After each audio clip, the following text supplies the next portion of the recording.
you know, I was very, very impressed with this win from the standpoint of Sean Payton needs to be looked at as arguably the best head coach in the NFL right now.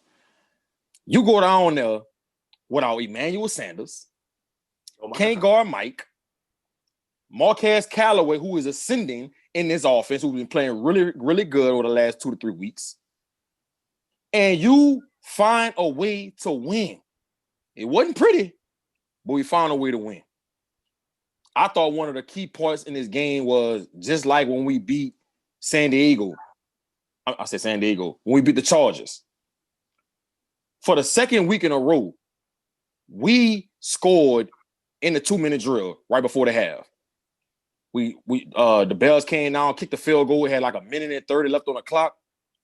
Sean Payton dialed it up. Drew Brees orchestrated that offense, got us down in a minute and 37, and threw the nice little minute post to Jared Cook to cut the lead from 13-3 to 10-13 going into the half. That gave us a lot of momentum going into the half, and I thought that was a critical part in the game into why we was able to win this game and get momentum going into the second half. Alvin Kamara. I mean, this guy here shows up every Sunday, swagged out, and he is going to make every defense pay if you don't key on him and identify him pre-snap. 163 yards all-purpose, rushing and receiving. Drew Brees, say what you want about him. Say he got a noodle for an arm. Say that he's too old. Say he got too many kids. Just say his hairline is receding. Call him a fish. Whatever you want to say about Drew. Drew continues to get it done. 31 for 41, 280 yards, 2 touchdowns, and most importantly, 0 interceptions, and he only took 1 sack. And that was something that I was concerned about coming into this game, because when you're going against a defense like this with Khalil Mack, Akeem Hicks, Trevathan, Raekwon Smith, and they like the blitz, I thought that we could have they were going to be able to get a lot of pressure on our quarterback, and I thought our offensive line had a chance to struggle in this game on the road, but I was wrong. Our defense, I can't say enough about how our D-line played. Now, we had some parts in the game where I felt like we wasn't getting any kind of pressure, but we ended the game with 5 sacks, and we got pressure when we needed it. Chauncey Gardner-Johnson, besides letting Williams come down there and sucker punch you like that and punk you in front of national TV twice, and try to take your mama chain, you had a phenomenal game. Led the team in tackles. I love the way you competed. Chauncey Gardner-Johnson is so versatile. He can get into the box and make tackles.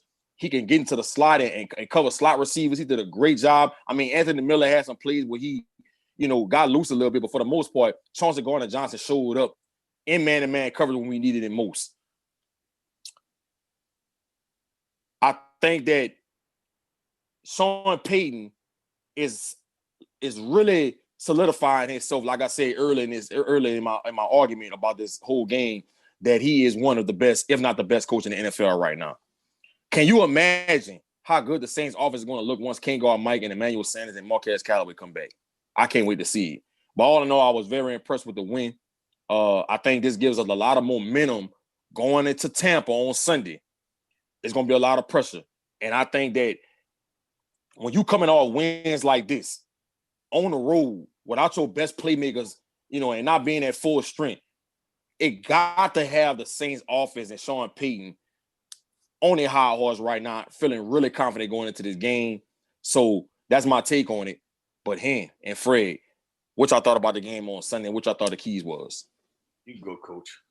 Man, I'm going to tell y'all one thing and one thing only, man.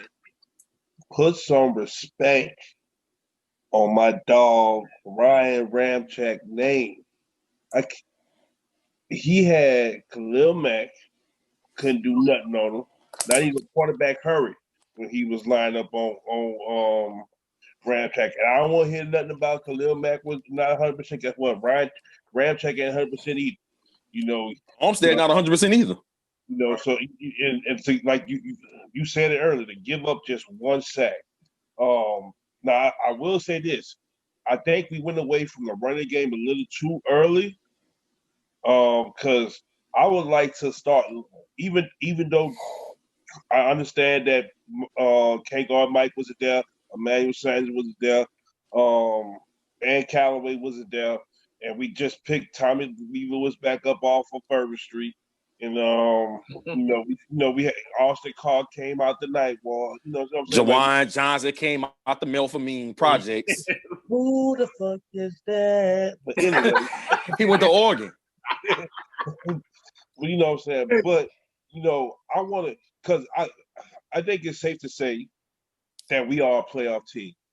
Yeah. But what I don't want to happen is for Kamara to get fatigued now, because his touches have gone up tremendously. But also what it is, as your touches go up, so the hits on your body starting to go up too. So I want to start limiting that. But the one that I would say, even though the Bears defense is phenomenal, I thought the way we went on that 2-minute drill to end the half, once we came out in the opening drive and we didn't get what we wanted, we should have kind of went back to the 2-minute drill again to kind of open it up and get the team back in rhythm to score points, because the Bears couldn't do nothing on us outside of the big plays.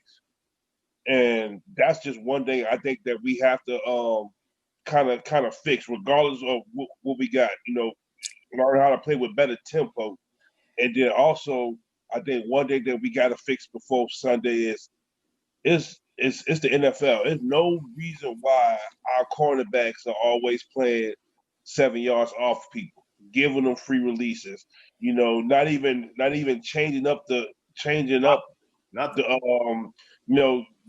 coverage to kind of fool a quarterback or anything to buy time for your D line to start getting pressure and stuff. So I think all in all, very good win, very gritty win. I'm always good for a gritty win, but it was some concerning parts in there too. Definitely. I don't disagree with that, Coach. I think one of the biggest concerning things I saw in the game was third down. I think we were like 2 of 13 on third down. And I know that a lot of contributes, not having Ken Mike, not having Emmanuel Sanders, not having Callaway. Your usage of Alvin Kamara has went up astronomically because these guys are not healthy. Obviously, Emmanuel Sanders, I think, due to the COVID list. But third down is what I didn't really like about the game as far as the terms of the Saints offense. They played well, but this third down, it didn't really look good. But like I said last week, for the Saints to come in on the road and go out there and win the game, they're going to have to maintain the time of possession at first downs, which they did. They got more first downs. They had like 23 first downs versus the Bears having like 18. So that was a big part of the game. I do think the Saints need to pay more attention on third down, especially when they get in the red zone. It's putting more Taysom Hill on the field. You saw the touchdown that Drew Brees threw to him on a 20-yard slant. His speed kind of opens up the offense a bit. I'm not saying that he's actually a threat, in that capacity, but he's a factor. And he's a weapon. He's a weapon. And he's a weapon. Yes. And when they didn't account for that weapon, you saw what happened. It was 6 points. We put up but all in all, it was a good game by the Saints. We got the Tampa Bay Buccaneers on Sunday on the road. Now, in recent history, we struggle when we go to Tampa, even when they bad. For some reason, we struggle when we go to Tampa. I don't know what it is. I don't know what's in the air down there, but we struggle when we go to Tampa. We can't struggle this time around with these people and start off slow because we'll get blown off this field. But I thought something was key last night watching the Giants and the Bucs last night. Even though I don't think the Saints have the interior pressure that the Giants have, and I thought that was the key why they got so much pressure on Tom Brady last night and why they was able to play man-to-man with a 2-deep high safety look. Harrison and Leonard Williams was getting interior pressure all night long in Tom Brady's face. And we talk about this all the time. What are you most vulnerable to when you're a quarterback? It's not with the DN, because a good quarterback going to step up in the pocket. It's that interior pressure, and that's what they did last night, which Sheldon Rankins is hurt again. I think he's out for the season, that's a big blow. I love the way Onyemata is playing, but he's not Sheldon Rankins. I love the way Tuttle is playing, but he's not Sheldon Rankins. Sheldon Rankins is a pass rushing D tackle that can get pressure on the quarterback, and not having him is going to be key on Sunday. Dennis Allen's going to have to figure out some creative ways. And I know Tom Brady has seen it all, but he's going to find some different ways to sugar his coverages and disguise and just do some different things to make things a little difficult for Tom Brady on Sunday. We made the trade for Quan Alexander. I love it. I thought that was a real big pickup for us to go along with DeMario Davis. That's going to be a nice tandem. Quan Alexander, he's a linebacker that can run. He's a good blitzer linebacker, and that's something I need to see more from Dennis Allen. We got to blitz the quarterback more, especially when you got your corners out there covering for that long. Because right now, Marcus Davenport he continues to back the Brinks truck up, and we're not getting anything in return from him. I mean, it's really starting to be very disappointing that we traded up for this guy, and he's in his third year. Is it third year or fourth year? Third year, and we have not seen any type of growth from him. So you gotta do what you gotta do, Dennis Allen, and we're gonna have to blitz the quarterback and kind of put some pressure on Tom Brady on Sunday. If we don't, they're gonna be running routes on you. I think we gotta go down there and run the ball. You know, you just alluded to it, Big Hen. We got to run the ball and chew up some clock and kind of win the time of possession on Sunday. Because if we don't want to keep giving Tom Brady possession after possession after possession. Can't afford it. Because with all those weapons he got, and I don't know if Curtis Godwin is playing, but still, you still got Gronk, you still got Mike Evans, you know, you still got Leonard Fournette, Ronald Jones, and those guys. And I think Antonio Brown, they say he's probably going to play on Sunday. Now we know he's not going to be up to speed on the playbook, but you best to believe Bruce Arians and Tom Brady going to have a couple packages for him where he's going to go out there and run some routes and possibly be able to make a play on our defense. So I just hope that Dennis Allen look at the blueprint, sort of what the Giants did last night. Let's play some press man. Let's make it difficult on Tom Brady to make some tough throws and blitz him on Sunday. And Drew Brees, I'm not worried about Drew, but at the same time, this is probably one of the best, if not the best, front seven in football. You know, the way Sue like he didn't turn back the clock. Devin White and David and Shaq Barrett, these guys is playing phenomenal right now. And that back end is gaining confidence. The way Antoine Winfield Jr. is playing, they are jumping routes. They are gambling because they know they don't have to cover for that long. So, but I'm very, very confident that Sean Payton's going to figure out a game plan to slow that pass rush down and get us in some positive situations to be able to match us up one-on-one with some of the people in the secondary. I would say this, and I 100% agree with you. A lot of things. To me, it's going to come down to, can the Saints stop the pressure of David, White, Barrett, the Dominican Sue? I know JPP is not the same player he was as a New York Giant. Still a factor. The Dominican Sue, I know a lot of people have not talked about it, but he's been an instrumental part of that defensive line for the season. People are not talking about it. He's been a force. He takes up a lot of blocks. He's been doing phenomenal for their defense. He's, doing so many things to let, Devin White, who to me is arguably my defensive player of the year, come in and do a lot of things that he's able to do. You watch what Davey, watch what Shaq Barry do. The Saints offensive line is in for a game. I think it's going to be one of their toughest tests this season. And this game is going to be pivotal. Obviously, this game is for the division. It's for the division. It's for the NFC South. And I don't think my Saints, as much as I love them, can afford to go to Tampa Bay or afford to go to Seattle going into the wild card trying to make this Super Bowl run. I think winning the division is something that's very important, knowing that you won 2 games on the Buccaneers. If it came down to a tiebreaker, having the same record, you win this division. I think it's very important. But I think hopefully we get Kent Garmart back. I know Emmanuel Sanders should be back, but I find it very tough for the Saints to win the first down battle and win a third down battle, because that's what it'll have to come down to, them winning against this high-powered, explosive Tampa Bay offense.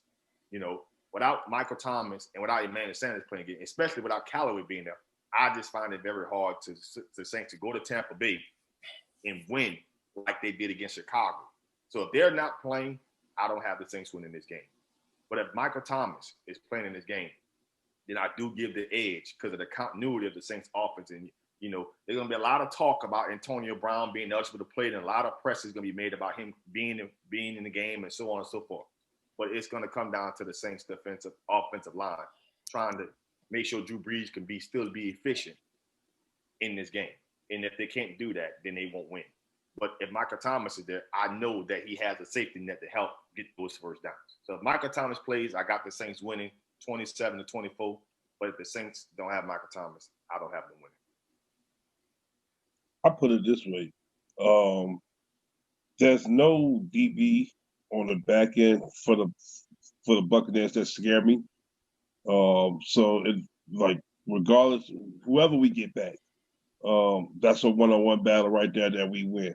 I think when it comes down to, I think we win this game, and I think it goes to the ability of us, our offensive line, being able to block them one-on-one. We did a damn good job of it in week one. We've been proving, like we've been showing, like of against outside of the Raiders, who was just blitzing like crazy, bringing more than we could had foot in the blocker scheme. Outside of that, every team we've been able to block 1-on-1. I think that is huge. And you got to get the run game going. I don't care if I don't care if Marcus Colston walking that Joe with Joe Horn. Get the run game going. The only way you can eliminate speed is by beating it up. Get up on them linebackers. Let Ruiz free on Devin White a couple of times. Let McCoy handle Sue one-on-one.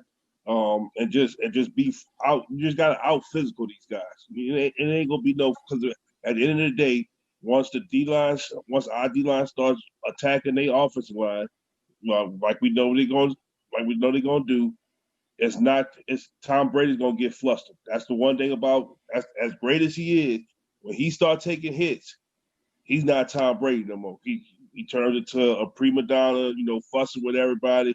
His head goes all out the way. So if we could just stay the course, handle them with our offensive line with one-on-one blocking, I think we good to go. Do you think they could You think they could win this game, possibly going into how they played the Chicago Bears without Michael Thomas and without Manny Saints? Hell no. Hell no. That's a different thing. And then the first of all, to me, even though statistically the Bucs might be ahead of the Bears, to me the Bears defense is better than the Bucs. By two key people, you have an elite safety in Eddie Jackson. You got a shutdown corner in Fuller. Okay. You got a game changer in Khalil Mack, and you got a guy that demands attention in Akeem Hicks, with two guys that can run like crazy in the middle. So to me, I mean, outside of the Levante David and Devin White, those are the elite factors in their defense. Shaq Barrett. He had as a pass rusher, he elite. He had a hell of a year last year, and it's like two. To me, I can't, like 2 years don't get you there. I think he's a factor, but to me, if you're going out there with Traquan Swift as your number one guy, to me, I think the Buccaneers. Listen, we're not gonna beat these people if Michael Thomas and Emmanuel Sanders not playing on Sunday. It just ain't gonna happen. I'm sorry. They've been quite a few players in the league that's been making a case for themselves to be a MVP when his season's in. I have a few guys in mind that I think that has a real good chance to win it. I know we said we are gonna pick one, but I'm torn between these two guys, and it's about 8 people that is gonna come down to. All right, you got your Russell Wilsons, your Aaron Rodgers of the world, your Pat Mahomes of the world. Those guys are the people that everybody's talking about, and they could very well win it when it's all said and done. But it's some other guys out there that I feel like at the end of the season we're gonna look back and say that's the MVP of the league. So what's y'all take on who's been playing the best and who y'all could see by the time the end of the season comes, this is gonna be our MVP of the NFL. Man, and I don't want to speak too early about this guy, but I think this guy should get a vote. And it's a teammate of Russell Wilson's. That's DK Metcalf.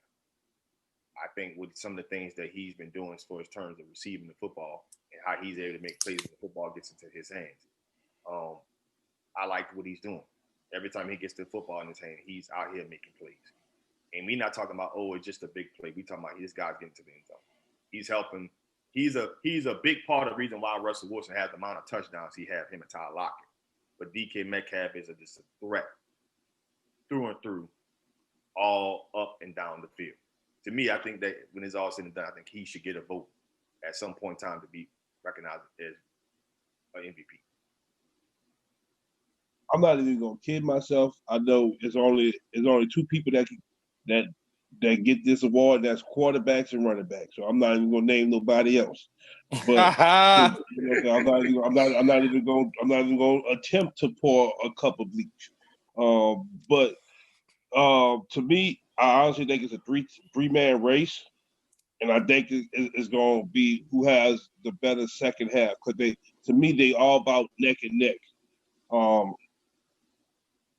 Russell Wilson, Colin Murray, and Mr. Stiff Arm himself.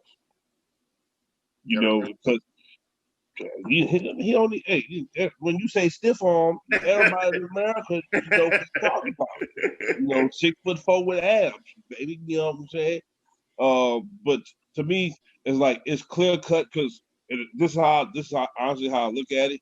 You take those three guys away from their team, they all have a losing record. It's not even up for debate. It's not even close. I mean, you could sit at about damn near every MVP candidate, though. Him. Yeah, but I'm saying, but these are teams that they're either leading their division or they top of. Well, you got two that's in the same division, but they 1 and 2 in their division. And the Titans still lead their division. It's yeah. I don't like, to me at any given time, like with Russell Wilson, you're never safe. You're never safe until you're not safe until that clock say fourth quarter 0-0. That's when you're safe. Colin Murray, talent. It's a big thing on what G was so big about and was selling him before the draft. Competitor, knows how to win, but then it goes to the fact of his situation is great. He got somebody there, Cliff Kingsbury, who's been knowing this kid for like 10, 12 years.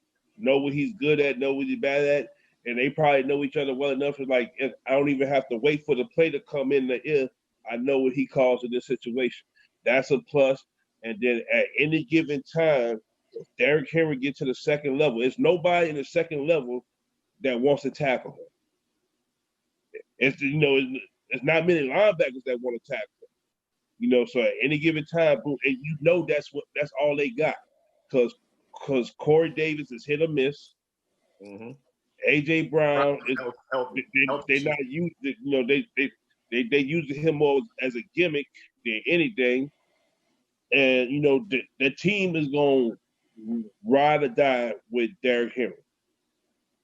So you going with Derrick Henry or Colin Murray?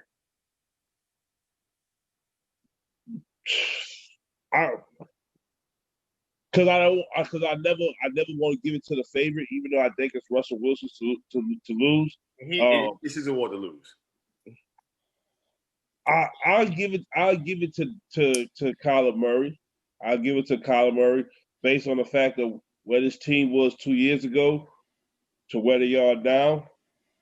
In that Division 2, and you have to see Russell Wilson to he got the head-to-head over right now. If you voted that votes off of that, and then he got to see him again.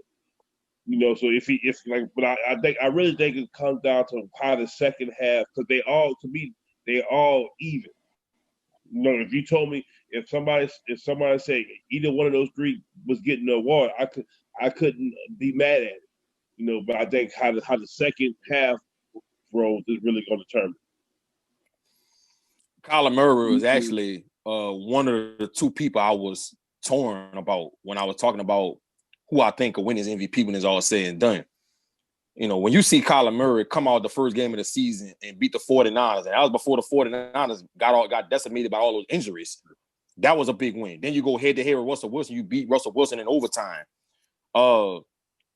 Colin Murray is showing that he is one of the best quarterbacks in the NFL. And I think that by him having that team 5-2, you know, all that plays a factor. I think he needs to kind of settle down and kind of calm down with the interceptions because he's a big-time risk taker. If he can do that, because, you know, numbers play a factor into the MVP voting. If he can do that, I think he has a great chance to win the MVP. But if I had to put my money on it, on who I would feel like has a really, really good chance to win the MVP, and a lot of people not really saying his name. And some people might say I'm being biased. Alvin Kamara. I got to put Alvin Kamara in this. I mean, Alvin Kamara is almost at a band for all-purpose yards. He's averaging over 5 yards a carry. He's top 15 in the league in receiving and rushing. He's top 15 in 2 categories. He has been the bell cow and the leading receiver on this team since Can't Guard Mike has not been in the lineup. And we are off to a 5-2 start. That is a big deal. Why Alvin Kamara's name is not being mentioned as an MVP candidate on all social media and all these big-time media networks like ESPN and Partner Interruption and all this, he should be mentioned. And then going forward, like on Sunday, when we play Tampa Bay against a really good defense like that, if Alvin Kamara shows up, which I think he will, you got to put his name in the MVP consideration. His name has to be. And I think that Sean Payton said this when he drafted Alvin Kamara. He feels like Alvin Kamara is the next Marshall Faulk of this league, and I see it. And I think this kid is on pace to have a Marshall Faulk type year. I mean, we're only 7 games in. We halfway through the season. I think he's going to continue to get better, especially when Can't Guard Mike and Emmanuel Sanders come back, because now you really can't key in on it. He's on pace right now to have 24 touchdowns and over 2,500 yards all purpose. That's what he's on pace to do right now. So when I think when it's all said and done, especially, you know, with how the Saints are winning, and I definitely think he's going to be a playoff team, I think he is going to be the catalyst to all of this when we look back at it at the end of the season and say that Alvin Kamara is the MVP of the NFL. I think he has a shot, but it comes down to it's a week-by-week league, and what happened in the past couple of weeks, he hasn't really scored much to stay in people's radar and attention. You talking about the first 3 weeks of the season, he still got 8 touchdowns. Not saying he doesn't. Just saying he got 8 touchdowns. 8 touchdowns is 8 touchdowns. When the voters go ahead and vote, they ain't gonna look at it and see, well, 2 weeks he ain't scored no touchdown. They gonna look at the total number. How many touchdowns you had? Yeah, 17 touchdowns. Bam, you got 17 touchdowns. Now they will do that. What I'm saying is that the reason why he's not being talked about for the past because he isn't scored.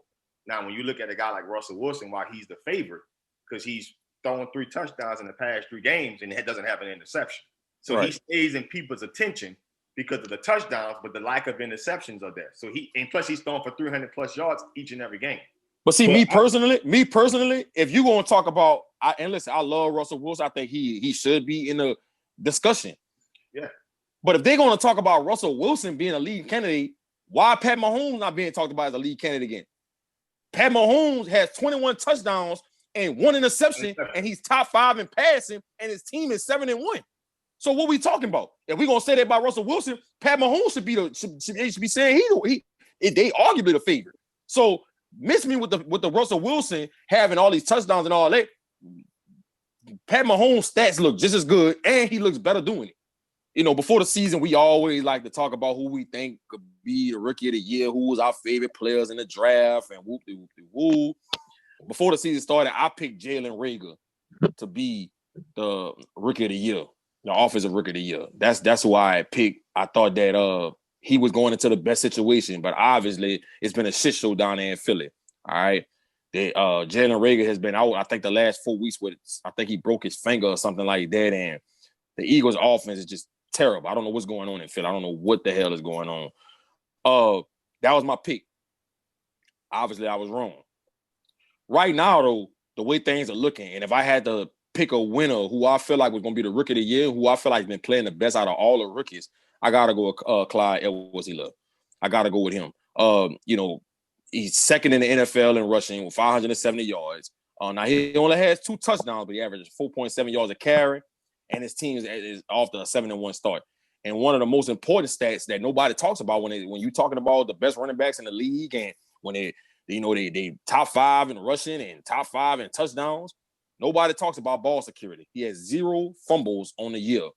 So this guy is very reliable when you hand the ball off to him, and he makes plays out the backfield, catching screens and lining up in the slide and things like that. My issue with him, going forward is them adding Le'Veon Bell to the mix. Is that going to take away from his touches? I don't know. Hopefully Andy Reid still does, because I would love to see that kid get Rookie of the Year, because I go back to when he was coming out of high school from Catlett Baton Rouge. I was the main one saying this kid could not play in the SEC. And I was wrong. And when the Chiefs decided to pick him in the first round, I said, y'all wilding. I didn't think he was a first round pick. Guess what? I was wrong again. And I can't admit when I'm wrong, baby. I can't admit when I'm wrong. So I think he deserves to be Rookie of the Year with the way he's playing. And I think he's going to continue to get better and better.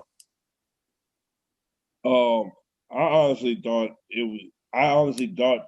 before the season started that Clyde Edwards-Helaire would be the Rookie of the Year, because I was just looking at it like, he going to the office with Watkins, Cheetah, Kelsey, White Chocolate, Pat Mahomes, and then you add somebody like him who could do it all and low maintenance. I was like, that's perfect. But then I look at who shared the backfield with him at LSU the last year. He got in Joe Burrow. And it's like, yeah, I know he the number 1 pick and all that stuff, but I'm looking like, who is you drawing to, baby, to have all these yards? You're drawing to old man River over there in AJ Green, who they don't want to let go of. I can't name you. I can't. T. Higgins is starting to come on. They have no running game whatsoever. Oh my gosh, I can't name nobody off their offensive line, and they probably just traded their best overall player on their team in Carlos Dunlap. So you're not getting no help from defense. You're always in some type of catch up day, and it's like he's not shaking. Consistent. You see, like he's willing. Every bit of offensive success is him, like willing it, like trying to get every ounce of it out. I think as much as I would love Clyde to get it, because I didn't think Joe was going to start off like this. I didn't think T. Higgins was going to come off like this. But I think I think he'll get it. But I would be opposed to a co-rookie of the year, but you just said something like real crazy to me. I didn't understand why they did it with the Le'Veon Bell side. And Andy Reid loves veterans, so it's like it was bad enough that he was sharing the backfield with 3 other guys. Now it's like, now you bring in this guy too. It's like, it's tough. I'll be honest with y'all. Clyde Edwards-Helaire was probably my pick prior to the Le'Veon Bell signing. What he was doing as a back, it's just been phenomenal. Don't try to agree with me, Fred. No, I said prior to Le'Veon Bell, I would agree. And my other pick would have been Justin Jefferson and what he has done. In his situation. Obviously, when Dalvin Cook was down, he went on a tear.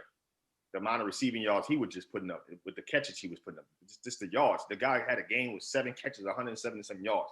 I was like, wow, this is phenomenal for a rookie. But rookie MVP, it's just really about, it doesn't matter so much about records of the teams, it's just about guys perform. But I think the second half of the season, I think the kid in Pittsburgh, Chase Claypool, I see this kid having 1,000 yards when it's all said and done. I see, him getting more targets. I seen that, what Big Ben can do with him. Obviously, Juju Smith-Schuster has not been the player that he was, obviously, when Antonio Brown was there. This kid has 6 touchdowns already on the season. I can see this kid having double digits when it's all said and done. So the second half of the season, I think he had almost near 400 receiving yards now. If this kid gets near 1,000 yards receiving and he has a double-digit touchdown receiving season, this guy to me would end up as my rookie of the year. Hell no, Fred. Hell no. Man, what is you Hell smoking? no. Hell no. I like Claypool, good player, rookie of the year. Stop. So They got two. Listen, they got too many other people. He finished with 1,000 yards receiving, and he finished with double. He's not gonna finish with 1,000. He's not gonna finish with 1,000.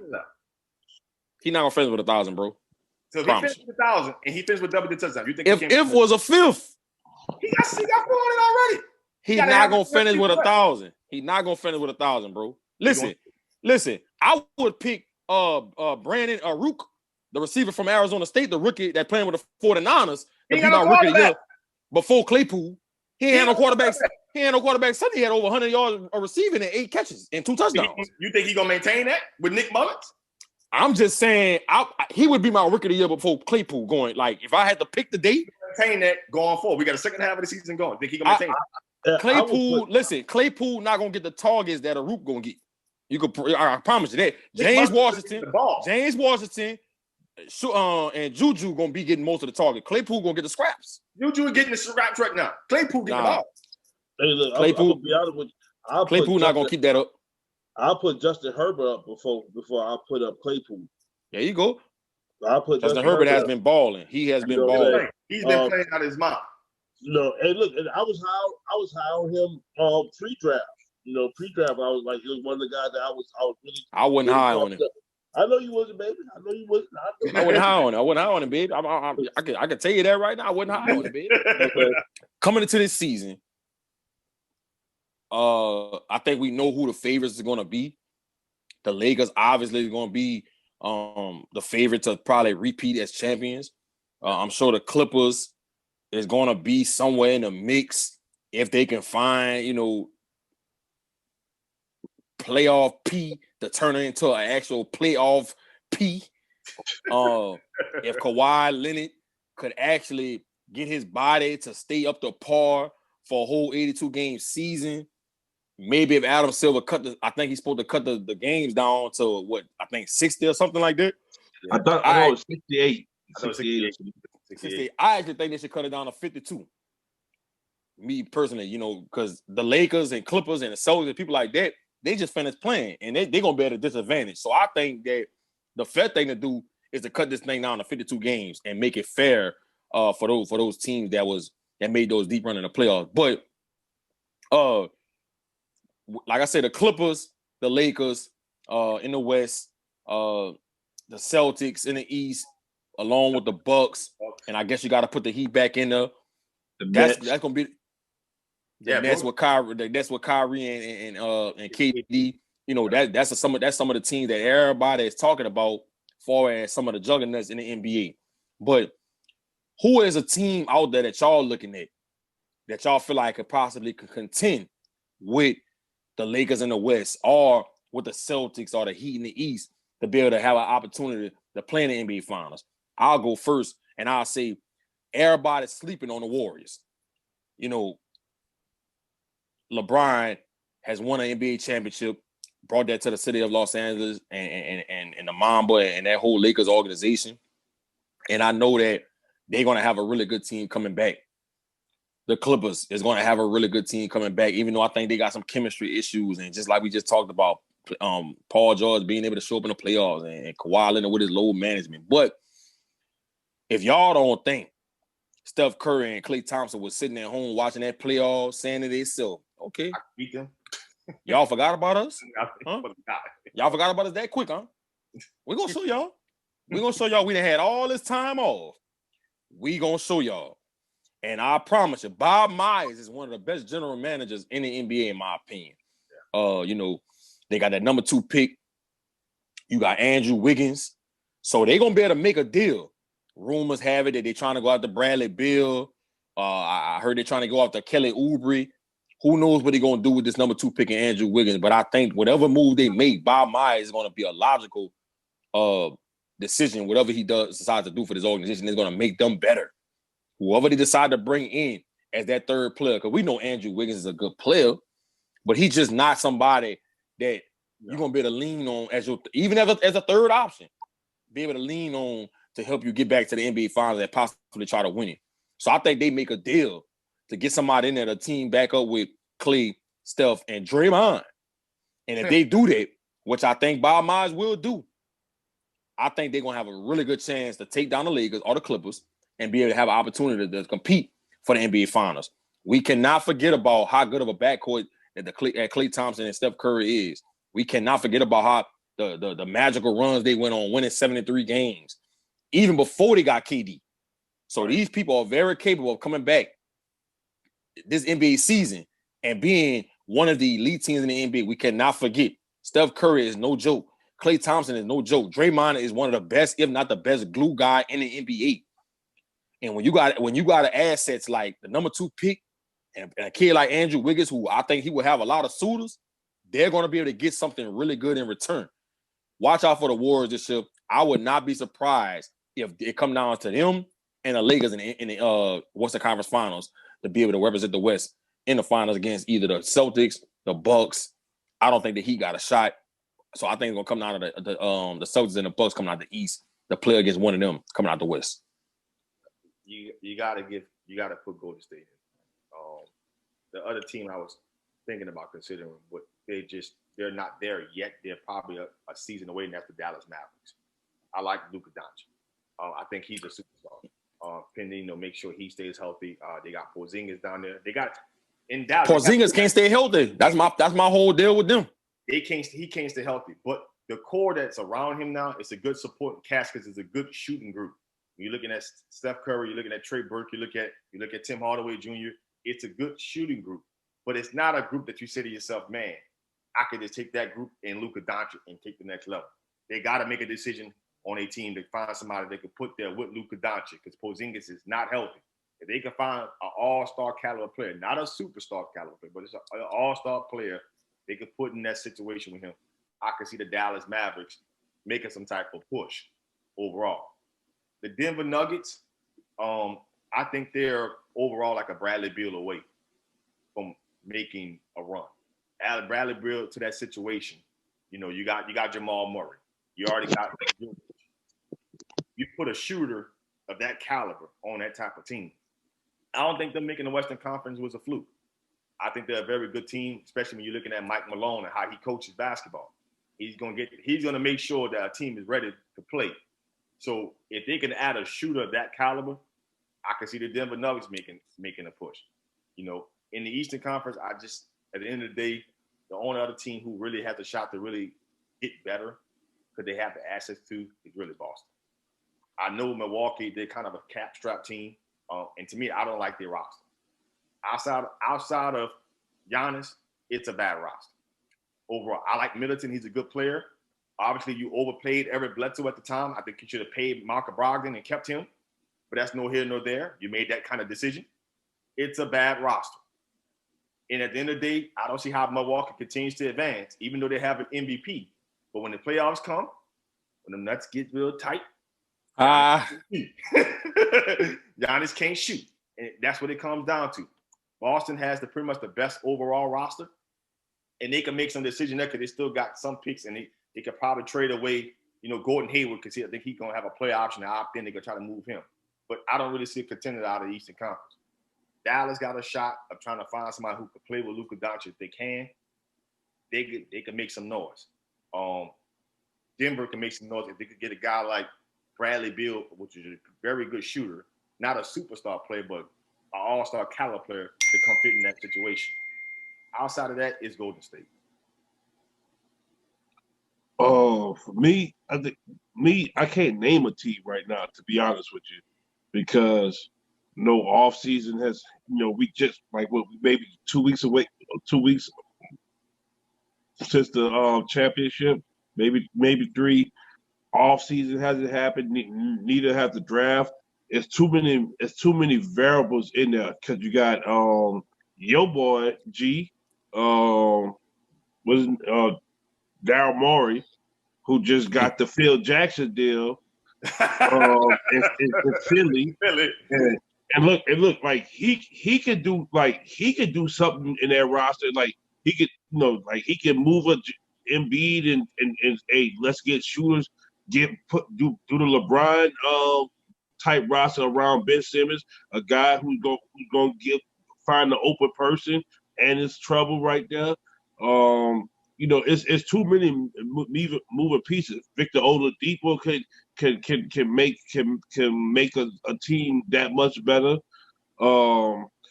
It's so much out there, that I don't like outside of maybe like 5 people in the draft.